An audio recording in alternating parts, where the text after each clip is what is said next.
Pen view রয়েছে।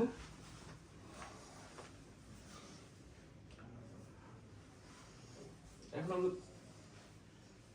Third bedroom বা guest bed, যেটা গেস্ট বেড, এটা হচ্ছে গেস্ট বেডের পাশেই হচ্ছে সার্ভেন্ট যে বেডরুম।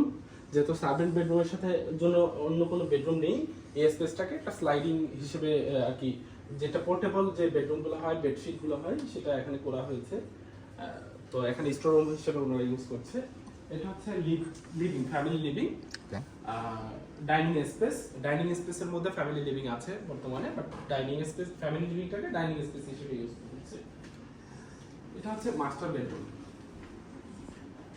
মাস্টার বেডরুমটা হচ্ছে 14x15 মাস্টার বেডরুম। মাস্টার বেডরুমের সাথে অ্যাটাচড ক্যাবিনেট আছে, একটা বারান্দা আছে, টয়লেট।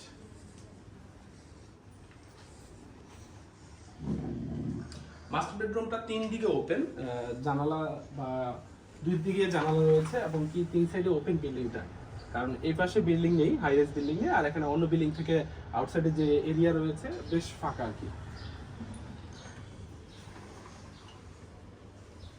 আমরা এখন যাব সেকেন্ড মাস্টার বেডরুমে। আচ্ছা, ওখানে মেবি বেবি আছে। এটা হচ্ছে সেকেন্ড মাস্টার বেডরুম। মাস্টার বেডরুমের পাশে হচ্ছে second master bedroom. Master bedroom, second master bedroom, third bedroom, তিনটার সাথে অ্যাটাচড বারান্দা রয়েছে, এবং কি এটাও 3 দিকে খোলা, এই পাশে খোলা, এই পাশে খোলা, এই পাশে যদি ওপেন ভিউ আছে, বাট এটা টয়লেটের কারণে ব্লক রয়েছে। এটা হচ্ছে সেকেন্ড মাস্টার বেডরুমের টয়লেট।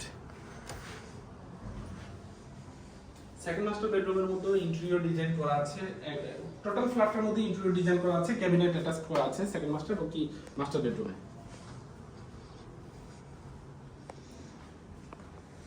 এটা হচ্ছে সেকেন্ড মাস্টার বেডরুমের বারান্দা। যেহেতু ওনারা গ্রিন গার্ডেন করেছেন, বাট চাইলে ওই পাশটাকে, ওই খোলা স্পেসটুকুকে এটার সাথে অ্যাড করে নেওয়া যাবে, কিছু ফুলের অ্যাড করে নিয়েছে যদিও।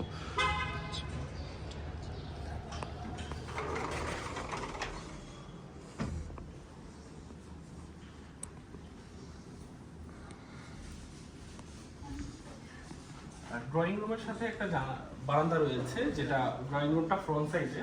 এটা হচ্ছে ড্রয়িং রুম। ড্রয়িং রুমের সাথে বড় একটা বারান্দা রয়েছে, যেটা ফ্রন্ট সাইডে। এটা হচ্ছে ড্রয়িং রুম, ওরা গ্রিন গার্ডেন করেছে যদিও। এটা হচ্ছে ড্রয়িং রুম, ড্রয়িং রুমের বারান্দা।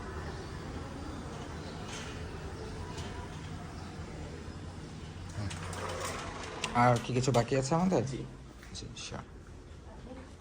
এখন দেখো থার্ড বেডরুম, যেটা জি, প্রথমে তো গেস্ট বেডরুম দেখলাম, এখন থার্ড বেডরুম দেখাবো।